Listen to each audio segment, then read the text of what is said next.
Hello everyone, welcome to my page Koel's লাইফস্টাইলে আপনাদের সবাইকে স্বাগতম। আজকে চলে আসলাম আপনাদের সাথে আমি যে মুরগিগুলো পালন করি সেইগুলো শেয়ার করার জন্য। এগুলো কিন্তু সব পিওর দেশি মুরগি, আর ওই যে তিনটা দেখছেন ওই তিনটা আলাদা মিশরীয় ফার্মি মুরগি।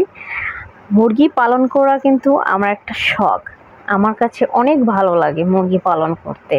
এই যে আর একটা মুরগি দেখেন, ওকে ওমে বসিয়েছি, ও ডিম তা দিচ্ছে, আর কিছু দিনের মধ্যেই ওর বাচ্চাগুলো ফুটবে।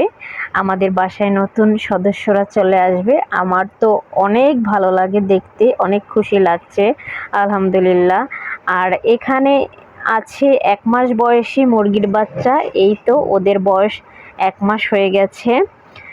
তো এগুলোও কিন্তু সব দেশি মুরগি, নিচের খাঁচাগুলো, আর উপরে যে খাঁচায় তিনটা আছে ওগুলো হচ্ছে মিশরীয়